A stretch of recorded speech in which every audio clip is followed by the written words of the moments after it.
Hi everyone. आज मैं इस वीडियो में एनिमल किंगडम की डिवीज़न के बारे में बात करने जा रहा हूँ। पहले तो एनिमल किंगडम को हमने 11 फाइला में डिवाइड किया है। ठीक है, वो 11 फाइला कौन कौन से हैं? सबसे पहले आएगा पॉरीफेरा।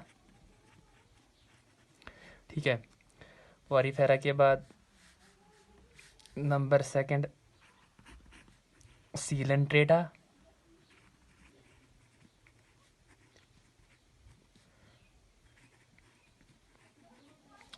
सीलेंट्रेटा को हम नाइडेरियंस भी कहते हैं। ठीक है, नाइडेरिया और नाइडेरियंस। सीलेंट्रेटा के बाद आएगा टीनोफोरा।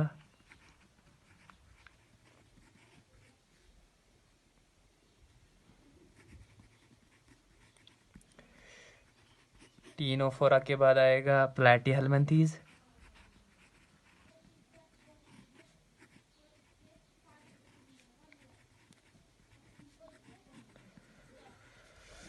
प्लैटीहेल्मिन्थीज के बाद आएगा स्केलीहेल्मिन्थीज।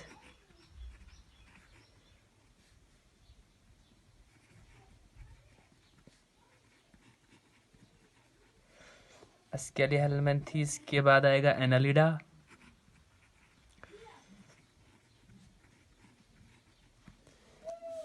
एनालिडा के बाद आएगा सातवां आर्थ्रोपोडा। ठीक है, आर्थ्रोपोडा के बाद आएगा मोलस्का। ठीक है, मोलस्का के बाद आएगा इकाइनोडर्मेटा।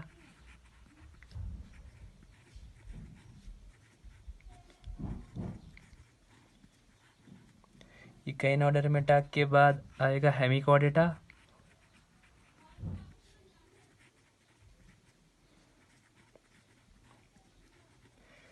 हेमिकॉर्डेटा के बाद आएगा कॉर्डेटा।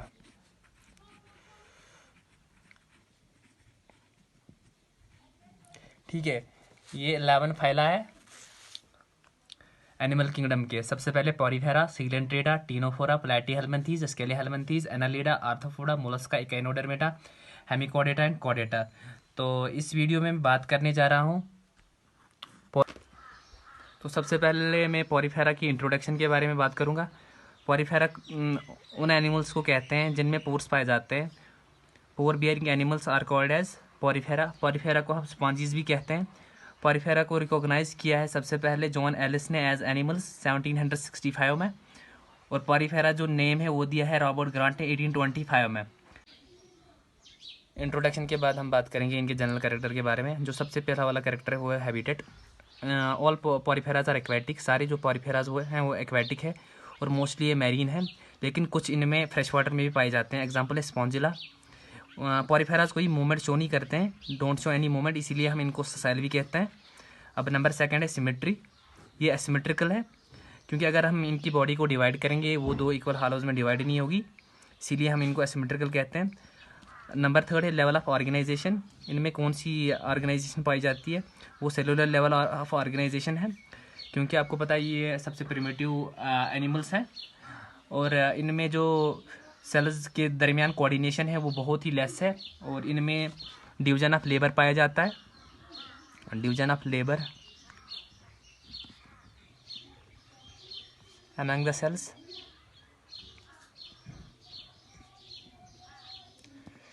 अब नंबर 4 है बॉडी फॉर्म।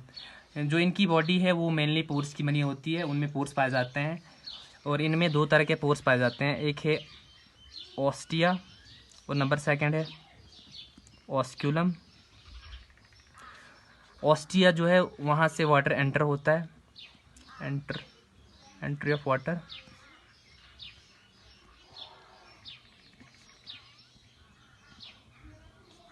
ऑस्क्यूलम से एग्जिट हो जाता है वाटर।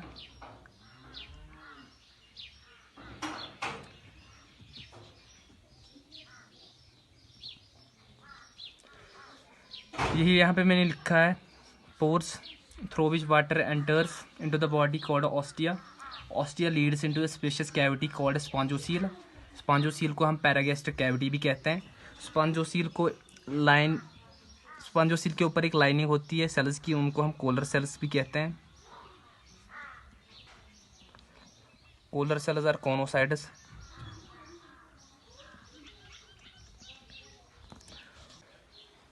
और वो पोर जहाँ से वाटर एग्जिट होता है उसको हम ऑस्क्यूलम कहते हैं। वाटर सबसे पहले ऑस्टिया में जाएगा, ऑस्टिया जी स्पॉन्जोसील, स्पॉन्जोसील से ऑस्क्यूलम और ऑस्क्यूलम से बाहर जाएगा। Pores are meant for the entry and the exit of water currents. ये पोर्स की फंक्शन है। अब हम नेक्स्ट बात करेंगे वो है बॉडी वॉल की। बॉडी वॉल में हम इनके लेयर्स के बारे में जानेंगे। मैं आपको बता दूं इनमें दो तरह के लेयर पाए जाते हैं, एक आउटर लेयर है और एक इनर लेयर है। सिर्फ दो लेयर्स पाए जाते हैं, इसलिए हम इनको डिप्लोब्लास्टिक भी कहते हैं। डिप्लोब्लास्टिक आउटर लेयर को हम पनैकोडर्म कहते हैं और इनर लेयर को हम कोनोडर्म कहते हैं। ये जो पनैकोडर्म है इनमें दो तरह के सेल्स पाए जाते हैं, एक है पनैकोसाइट और दूसरा है पोरोसाइट। और कोनोडर्म में भी स्पेशलाइज्ड फ्लैजिलेटेड सेल पाई जाती है, उनको हम कोनोसाइट कहते हैं और कोलर सेल्स कहते हैं। ये जो कोनोसाइट्स है इनकी फंक्शन है इंजेक्शन ऑफ फूड और डिफरेंशिएशन ऑफ सेक्स सेल में। और ये जो मीजेनकाइम है ये नॉन सेलुलर लेयर है बिटवीन कोनोडर्म एंड पनैकोडर्म। अब नेक्स्ट कैरेक्टर है वो है कैनल सिस्टम। कैनल सिस्टम में हम इनके कैनल के बारे में जानेंगे। इनमें तीन तरह के कैनल पाए जाते हैं। सबसे पहला वाला एस्कोनाइड कैनल सिस्टम है, उसके बाद साइकोनाइड कैनल सिस्टम है, उसके बाद ल्यूकोनाइड कैनल सिस्टम है। ये जो एस्कोनाइड कैनल सिस्टम है ये सबसे सिंपल है, इसकी एग्जांपल है ल्यूकोसोल्निया, ठीक है। उसके बाद साइकोनाइड कैनल सिस्टम है, ये कम्प्लेक्स है। देन एस्कोनाइड कैनल सिस्टम और इसकी एग्जांपल जो है वो है साइकोन। उसके बाद है ल्यूकोनाइड कैनल सिस्टम, ये कम्प्लेक्स है, कॉम्प्लेक्स कैनाल सिस्टम कैनाल, इसकी एग्जांपल है स्पॉन्जिला। अब नेक्स्ट बात करेंगे वो है डाइजेशन की। इनमें इंट्रासेलुलर डाइजेशन पाई जाती है, मतलब within the cell digestion होती है। क्योंकि इनमें डाइजेस्टिव सिस्टम एब्सेंट है इसीलिए इनकी जो डाइजेशन है वो विद इन द सेल हो जाती है, और वो डाइजेशन जो विद इन द सेल हो जाती है उसको हम इंट्रासेलुलर डाइजेशन कहते हैं।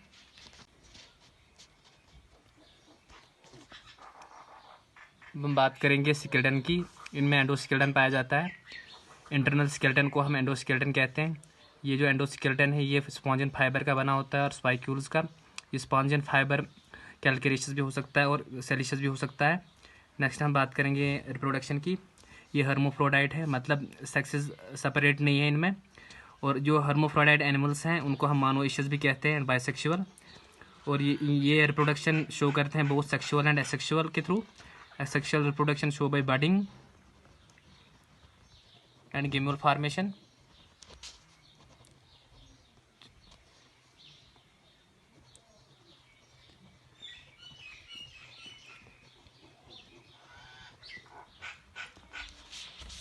नेक्स्ट हम बात करेंगे इनकी डेवलपमेंट की।